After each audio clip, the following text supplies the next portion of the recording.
Welcome to episode 2 of our Alaska cruise series. Welcome. That's right. We just recently cruised 7 days from Vancouver to Alaska aboard Royal Caribbean's Serenade of the Seas. In episode 1, we showcased Embarkation Day in beautiful Vancouver, British Columbia. So in this video, we're highlighting our port day in Sitka, Alaska. Now you've got mountain views, bald eagles, Russian history. My favorite. Your favorite. Coastal mountain trails, totem poles, and one of the easiest places in Alaska to see bears up close. Sitka ended up being one of the most unique stops on our recent Alaskan cruise, but it's also a port that you need to plan a little bit differently. So this practical port guide will show you exactly how you can tour this beautiful city without a cruise ship excursion. And we'll show you how the shuttle from the cruise port works, what you can do on a budget, and whether stops like Fortress of the Bear, the Sitka National Historical Park, and the Alaska Raptor Center are worth your time. We're taking you through our full day in Sitka. So come along with us as we explore Sitka. So our day started at the Sitka Sound Cruise Terminal. One of the most beautiful terminals we've been to. It is. And it's about 6 miles outside of downtown Sitka. And right away, the port feels very different from places like Juneau or Ketchikan, where you could basically step right off the ship and be in the middle of everything. But it does mean you need to plan for getting into town. So for most cruise passengers, that means taking the free shuttle 6 miles from the cruise terminal into downtown Sitka.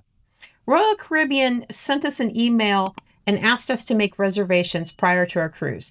But that didn't seem to matter because when we got there, they had people with a reservation and people without reservation lines that they ended up putting together. Yeah. So realistically, it's first come, first serve, but you might want to plan ahead just in case. Now, if you're planning something specific and time's a factor, you will want to be very careful to allow time to get into town and realize that lines for the shuttle can be long, particularly if there's more than one ship in town that day, like happened with us. So the shuttle drops passengers near Harrigan Centennial Hall, which is basically the main starting point for exploring the entire city. And once we arrived, our first priority was purchasing a ticket for the shuttle to Fortress of the Bears. That is one thing I would recommend if you're doing a timed independent tour or shuttle. Don't wander off first and assume you'll figure it out later. Know what time they're leaving and then use whatever time you have to explore nearby. Everything is very walkable. So after we checked in, we had some time before our Fortress of the Bears shuttle. So we walked a couple of blocks into the downtown area. And one of the first major landmarks you're going to notice is the St. Michael Cathedral. Yes, this is one of the most recognizable buildings in Sitka. And it really tells you right away that Sitka has a very different history than other Alaskan cruise ports.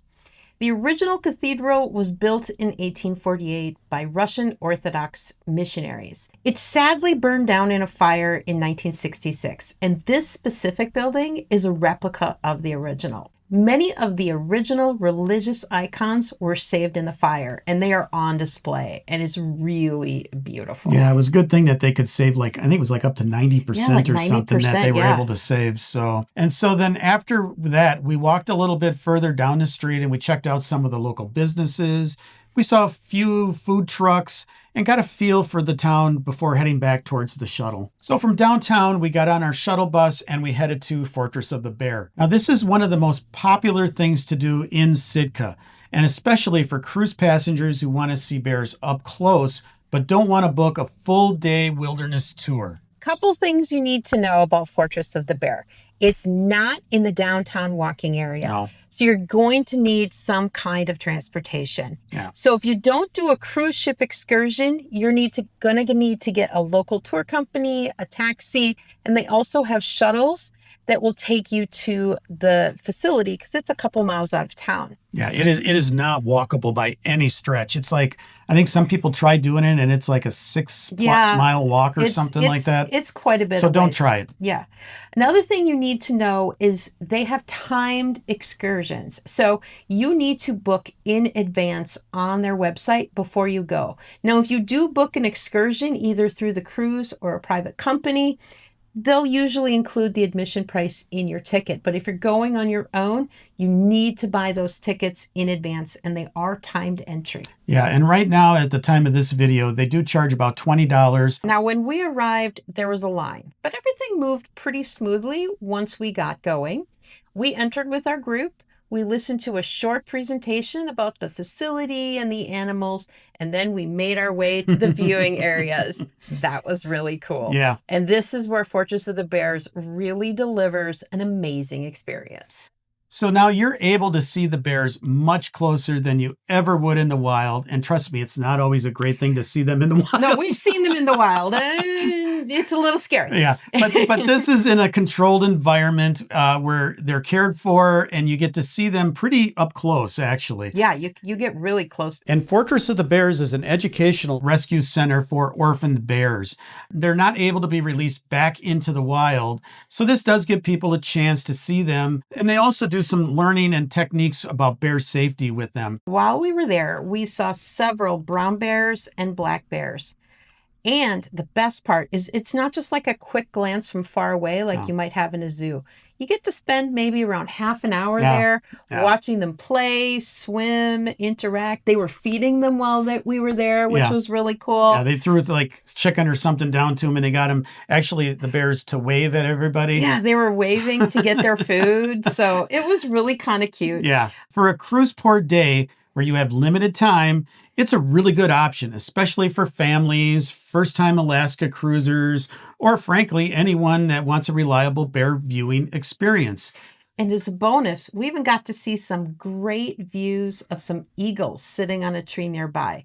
That kind of became a theme of our day in Sitka. Yeah. Eagles were everywhere. They were everywhere. So after we got done with Fortress of the Bear, we got back on the shuttle, the same shuttle, and they brought us back to the same place that we were picked up in at Centennial Hall. And then from there, instead of going straight back to the ship, we decided to walk along the Seawalk. And this is where Sitka really started to surprise us. So the Seawalk, it's kind of like the Malecon that you might see in some places. You've got water on one side, mountains in the distance, and if you keep your eyes open, there is a ton of wildlife that you can see. We stopped for a while because we saw a bunch of eagles flocking on a rock out near the water. And it was just majestic. It's a really nice Seawalk. They got the marina there, and as you just walk a little bit past, they got little cute statues and stuff like that. But then you continue on, and then that's where we both saw the eagles, and they're pretty. They were abundant. I mean, there was a lot of them. Also along the Seawalk, you'll find the Sheldon Jackson Historical Museum, which was a native boarding school, and you'll also find the Sitka Sound Museum, which is an aquarium. So great, especially if it's a very rainy day. Those things are indoors. Yeah. And then eventually we made our way down to the Sitka National Historic Park Visitor Center. Now, this is a great stop if you're exploring Sitka on your own, because it gives you a chance to learn more about the area's history and culture, and it's also a great starting point for those hiking trails. Inside the visitor center, we saw a collection of totems and exhibits that help tell the story of the area. Yeah, and the hiking trails are really nice. They're wide. They aren't really handicap accessible, but they're pretty easy walks. They're not a difficult, but you go through the woods, which is really nice. And they're very well marked and signed as well. Incredibly well marked and signed. Yep.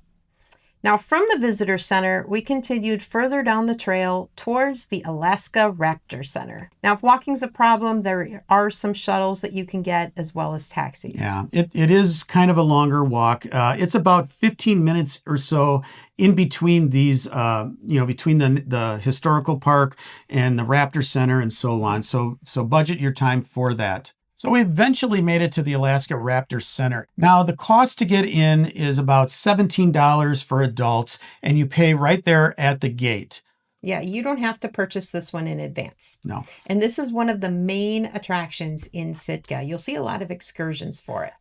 And it's such a great place to visit because the birds and the raptors are usually injured, and so they help rehabilitate them, and you can see them up close and see not only raptors, but they had like snow owls and some other type birds there as well. Yeah, they had hawks, falcons. They had a number of interesting birds that were being rehabilitated. Yeah. Some of them will be released back into the wild, and some of them will become permanent residents of the facility. But we really suggest taking some time if you can and checking this out because it's really a cool place, I think, overall. Yeah. So if you're really into wildlife, this is definitely something you're going to want to add to your list.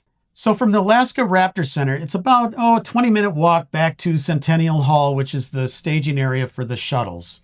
So as you can see, there's a ton of stuff to do in Sitka. But what you really need to make sure is that you prioritize what you really want to see because it's really easy to lose your time. It is. It really is. After taking the shuttle back to the cruise terminal, we spent a little time looking around the port area. Yeah, it's not a huge port area, but they do have a nice souvenir shop here. They do have a couple of food trucks if you're a little hungry before you get back on the ship. Some coffee shops. Those kind of things. I think they had kettle corn or something like that as well. The port area itself is not very big, so I wouldn't plan to spend the whole day there. But it's nice to have a little shopping right near the ship because then you don't have to carry stuff around all day. That is true. So after all that, what did we think of Sitka? Well, for us, Sitka was a really strong Alaska cruise port, but it's different from some of the others, in my opinion. Yeah, it's not as convenient a port as some of the other ones because of the shuttle system, but they do have it going pretty well, and you get back and forth pretty easily. Yeah. One of the things I liked about Sitka is it was very natural. There wasn't nearly as much touristy stuff. I mean, it obviously is a touristy area, but it seemed a little more toned down than, a little more say, authentic, Juneau, maybe a little more authentic, or Ketchikan. Yeah, I'd say authentic. And then it also like the scenery coming in with the little islands dotted and so on and so forth. It really was picturesque. And there's something for everyone. There's a little history at the cathedral.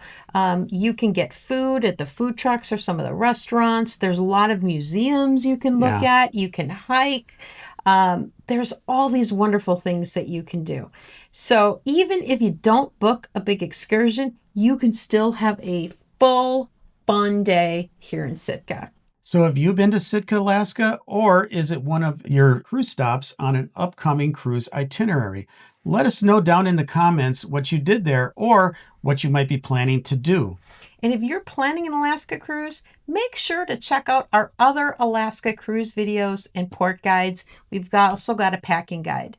So those things will help you get ready to have the experience of a lifetime. Exactly. But thanks a lot for watching. We do appreciate it. Be sure to like and subscribe, and happy cruising. Happy cruising.